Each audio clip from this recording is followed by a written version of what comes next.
In this video, I'm going to be ranking every Monster Hunter Wilds map from worst to best. Now, what is the criteria of this ranking? Well, number 1 is the map structure itself, like how it's formed. Number 2 is the environment of the map, like the endemic life and the lighting. Number 3 is the monsters you first encounter in this map. And number 4, my personal feelings and opinions about the map. With that out of the way, let's get on to the rankings. Coming in last place, which is the number 5 spot, is the Ruins of Wyveria. Now this probably comes to a shock as nobody, as this map is probably considered, or widely considered, the worst map out of the entire game. Let's go over the big major issue with this map. Number 1, it is the smallest map out of all the maps in Wilds. And it's kind of weird that, this is supposed to be like the grand finale of the Wilds story, and yet the map is the smallest out of all the maps. It's kind of weird. Another thing is the map's structure itself. I mean, just look at it. It looks like one of those spiral slides you used to go down and when you were a kid at the playground, It's kind of like the anti-fat people slide, because how the hell are fat people going to be on this? The lighting in the map is also terrible. Like, even when you change it to daytime, it barely breaches the map, and it only reaches like some areas in the center. But the problem is, once you go into the lower levels, there's like zero lighting. Like, it's super depressing. And the thing is, the majority of the monsters you're going to be hunting in this area, they all stayed in the lower level. They rarely ever go up to the upper level, so you're always just going to be fighting in this dark, depressing environment. Speaking of the monsters, let's talk about the ones you first encounter here. Yeah, they're all just reused monsters. Like, they have like 3 new attacks, and that's it. That's the quote-unquote new monsters you encounter here. All they did was just take the monsters and put a bunch of white stuff on them. And I don't know, and I don't want to know what that white stuff is. Oh my god. Like, the only 2 new monsters you would find here are Zuwu and Arkville. That's literally it. The Ruins of Wyveria just have a bad combo of monsters, It's just a bad combo you never want to see. Kind of like Indians and trains. You never want to see that combo, especially on a Twitter video. Oh yeah, I guess I forgot to talk about the endemic life in this map. Yeah, there's really not much to it, to the endemic life of this map. The map just feels very dead. There's really not much to it. So yeah, all in all, pretty shit map. Like, the only redeeming quality of this map is that it gave us Arch-Tempered Arkville, but other than that, there's really nothing to it. It feels pretty empty and dead. I guess hence why it's at the number 5 spot. So, coming in at the number 4 spot is the Ice Shard Cliffs. This probably comes to a shock as nobody, as I think these 2 maps are like definitely the bottom of the barrel of maps in this game. This map suffers a lot of similar problems to the Ruins of Wyveria. Like, it's really small, but it's just barely bigger than the Ruins of Wyveria. Like, I think it's just barely bigger. Barely edges out to be bigger. The lighting in this map is also a bit better than Wyveria, but still there are a lot of areas where it's kind of like dark and depressing, and there's like no light at all. The endemic life is just a bit better than the one in Wyveria. Like, I think all the little Nursilla babies in the Nursilla nest are like kind of cool, but like, other than that, the other endemic life isn't really something to like write home about. The monsters you also encounter in here are better. Like, I feel like Gore Magala and Nursilla are like probably the most notable ones you find here, but like, I feel like the rest are kind of like forget worthy. And another problem is when you fight a big monster like Gore Magala, like, these areas you fight them in are like very, very small, so it can get very annoying and very tedious when fighting such a big monster like Gore Magala in these areas. Also, we should talk about the apex of this map. Jindahad is the apex monster of this map, and I think he is widely considered the worst apex out of the 5. And I personally think he's also the worst apex out of the 5. Like, I feel like his fight is just very underwhelming, and I feel like he's just kind of just a damage sponge. Like, all you do is just walk around him and you win the fight. Like, that's it. Like, his fight is definitely the least mechanically demanding fight compared to the other 5. I guess what gives this map the edge over the Ruins of Riveria and gives it the number 4 spot is just my own personal feelings about the map. Like, I like snow maps and snow environments more, so hence why it's at the number 4. Now, we reached the top 3, and the top 3, it was so hard to rank because they're all really, really good maps, and it really just came down to the little things about them and my own personal feelings about them.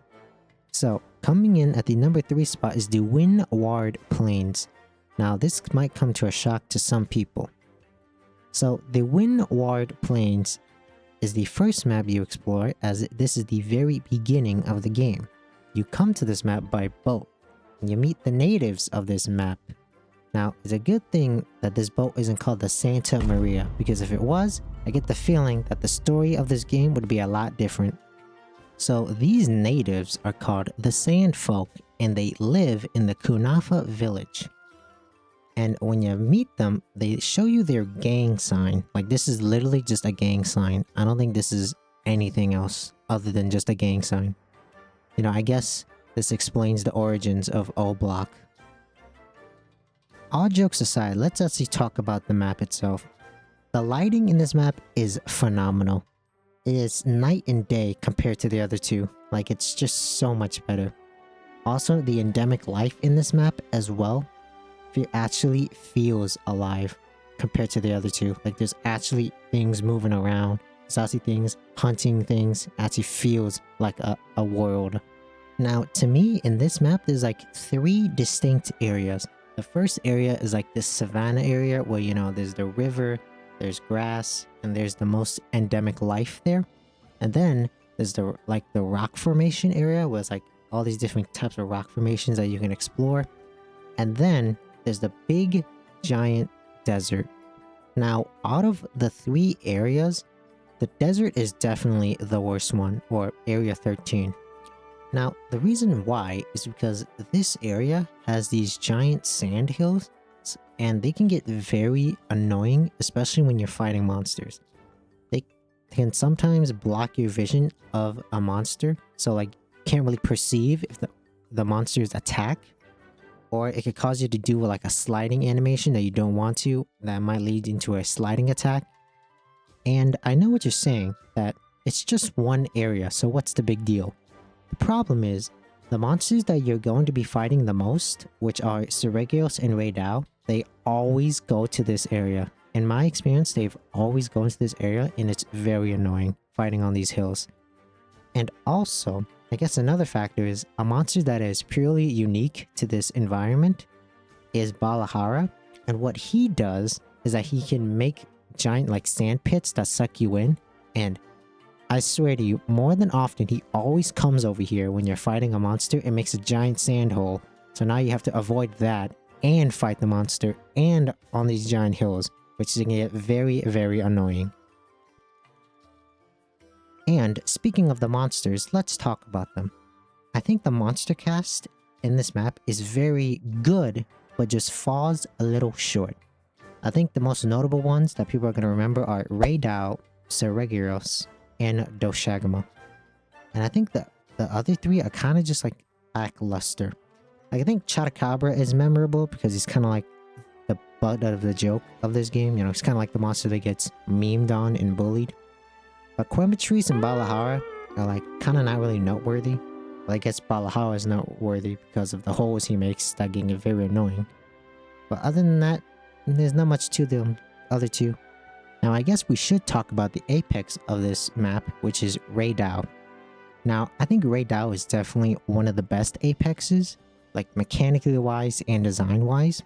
I think his design is absolutely phenomenal, and I think his fight is super well balanced. Like, I think he's definitely the most balanced apex. Like, I think he's just powerful enough to where you're gonna have to struggle a little bit, but not insanely hard.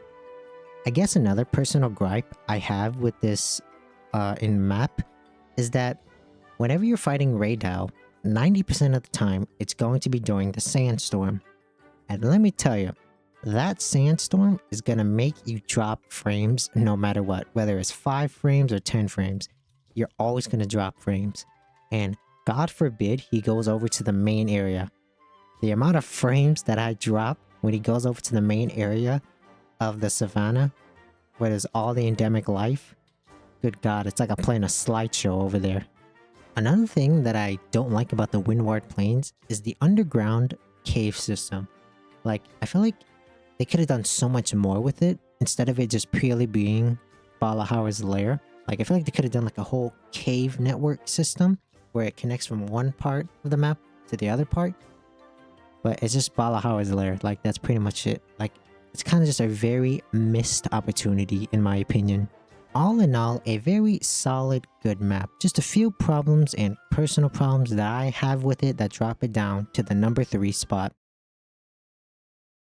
So, coming in at the number 2 spot, the silver medal goes to the Oil Well Basin. Everything that the Windward Plains does, I feel like this map just does so much more better. Like, the lighting is so much more better, and the endemic life is so much more better. Like, I feel like there's so many more little critters walking around in the Oil Well Basin compared to the Windward Plains. I also think the map structure is absolutely phenomenal. I love the fact when you go deeper and deeper into the caverns, you actually see like some of the ancient technology that the first people who were here were using. And also, I really love the lava aesthetic to the map. The monster cast for this map is great, like Ajarikon, New Udra, Gogmazios, Rampampolo. Like, I feel like the only stinker monster that people forget is Gravios. Like, Rampampolo used to be forgotten, but ever since his 9-star quest, yeah, I feel like a lot of people are gonna remember his name for a while. Now, the apex of the Oil Well Basin is New Udra. Now, New Udra is very unique because it is one of the first cephalopods of the series. And I'd say they succeeded in making this boss fight really good. And I think the way New Udra interacts with the oil of the environment is very spectacular. But that's pretty much all I have to say about this map. This map is pretty phenomenal. But there's just a couple things that the next map does a bit better than this map, which gives it the number 1 spot. And now, coming in at the number 1 spot for the best map in Wilds is the Scarlet Forest. This map is absolutely amazing. Let's start off with the lighting.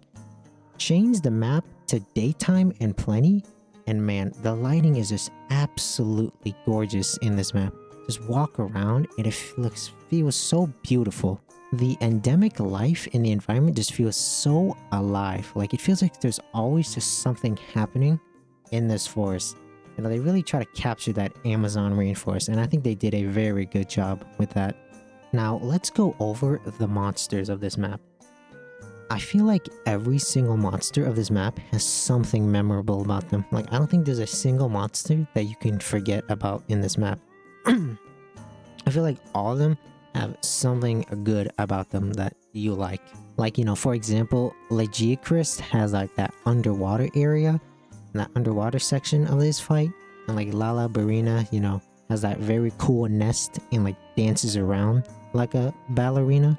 Like, every monster has something unique about them in this area. Now, the apex of the Scarlet Forest is Duna, and I think she's definitely on the weaker side of the apexes, but I feel like she's still good enough. Like, I think her fight is still challenging to where, like, it's not a complete pushover, but it's still kind of easy a little.